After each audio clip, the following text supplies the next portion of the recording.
क्या आपने कभी सोचा है कि कोई देवी हजारों वर्षों तक बिना भोजन, बिना आराम, केवल अपने संकल्प के सहारे तप कर सकती हैं? एक ऐसी तपस्या जिसने देवताओं को भी आश्चर्य में डाल दिया। एक ऐसा प्रेम जिसके सामने स्वयं महादेव को झुकना पड़ा। यह कथा है ब्रह्मचारिणी माँ के दिव्य स्वरूप की, जो वास्तव में पार्वती का ही रूप है, जिसने अपने कठोर तप से भगवान शिव को प्राप्त किया। बहुत समय पहले जब पर्वत राज हिमालय के घर में पार्वती का जन्म हुआ, तभी से उनका हृदय केवल एक ही इच्छा से भरा था, भगवान शिव को अपना पति बनाने की इच्छा। लेकिन यह मार्ग इतना आसान भी नहीं था।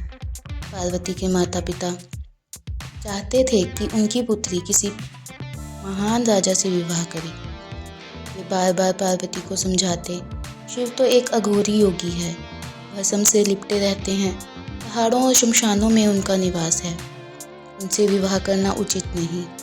परंतु पार्वती का संकल्प अटल था। उन्होंने निश्चय कर लिया था, यदि विवाह करेंगी तो केवल शिव से, अन्यथा जीवन भर तपस्या करेंगी। और फिर शुरू हुई एक ऐसी तपस्या जिसे सुनकर स्वयं देवता भी कांप उठे। पार्वती ने महलों का सुख छोड़ दिया, रेशमी वस्त्रों की जगह साधारण वस्त्र धारण किए और हिमालय के कठोर पर्वत श्रृंखलाओं में जाकर ध्यान और तपस्या में लीन हो गई। पहले उन्होंने वर्षों तक केवल फल और फूल खाए, फिर केवल बेलपत्र, जल पर जीवन बिताया और अंत में उन्होंने भोजन भी त्याग दिया। वे केवल वायु पर जीवित रहने लगी। हजारों वर्षों तक चलने वाली यह तपस्या इतनी कठिन थी, ऋषि मुनि, देवता और स्वयं ब्रह्मा भी उनकी भक्ति से प्रभावित हो गए। उसी समय एक भयानक संकट उत्पन्न हुआ। अत्याचारी असुर तारकासुर ने तीनों लोकों में आतंक फैला दिया था। उसे वरदान मिला था कि उसका वध केवल शिव के पुत्र के हाथों ही हो सकता है। लेकिन समस्या यह थी कि शिव गहरे ध्यान में लीन थे और विवाह से दूर थे। देवताओं ने समाधान खोजा और वे प्रेम के देवता कामदेव के पास पहुंचे। उन्होंने कामदेव से प्रार्थना की, आप शिव के हृदय में प्रेम का भाव जगाइए ताकि उनका विवाह पार्वती से हो सके। कामदेव हिमालय पहुंचे, जहां शिव गहरे ध्यान में बैठे थे।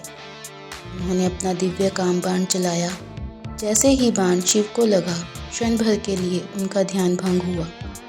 लेकिन अगले ही पल शिव ने क्रोध में अपनी तीसरी आंख खोल दी।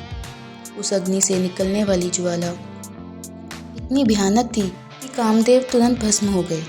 पूरा ब्रह्मांड कांप उठा। फिर भी पार्वती ने अपना संकल्प नहीं छोड़ा। उन्होंने और भी कठोर तप करना शुरू कर दिया। उनका शरीर कमज़ोर हो गया, लेकिन उनका मन पहले से भी अधिक शक्तिशाली हो गया।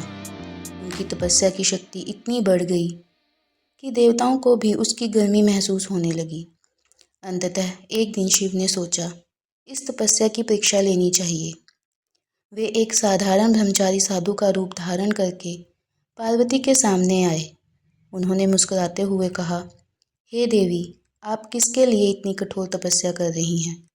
पार्वती ने शांत स्वर में उत्तर दिया, मैं भगवान शिव को अपना पति बनाना चाहती हूँ। साधु ने हंसते हुए कहा, शिव, वही अघोरी योगी जो भस्म लगाते हैं और सर्पों को धारण करते हैं? वे तो शमशान में रहते हैं। उन्होंने शिव की कई कमजोरियां गिनाई और पार्वती को हतोत्साहित करने की कोशिश की, लेकिन पार्वती का विश्वास अडिग था। उन्होंने दृढ़ स्वर में कहा, आप चाहे जो कहें, मेरे लिए शिव ही सर्वोत्तम है और मैं उनसे ही विवाह करूंगी। वह ब्रह्मचारी मुस्कुराने लगा और अगले ही क्षण वह साधु अचानक दिव्य प्रकाश में बदल गया। पार्वती के सामने स्वयं भगवान शिव अपने वास्तविक रूप में प्रकट हो गए। उन्होंने कहा, हे पार्वती, तुम्हारी तपस्या, तुम्हारा प्रेम और तुम्हारा अटूट संकल्प मुझे स्वीकार है। आज से तुम मेरी अर्धांगिनी हो। इसके बाद देवताओं, ऋषियों और पूरे ब्रह्मांड की उपस्थिति में शिव और पार्वती का दिव्य विवाह संपन्न हुआ। नवरात्रि के दूसरे दिन पूजी जाने वाली देवी माँ ब्रह्मचारिणी इसी तपस्विनी रूप का प्रतीक है।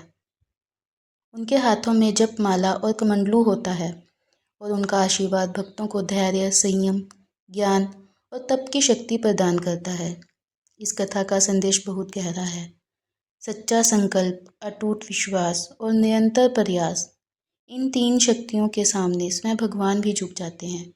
अगर आपके अंदर भी माता पार्वती जैसा धैर्य और विश्वास है, तो जीवन की कोई भी कठिनाई आपको रोक नहीं सकती। जय ब्रह्मचारिणी माँ। माता रानी अपना विश्वास सब में दे। इसी के साथ जय माता दी।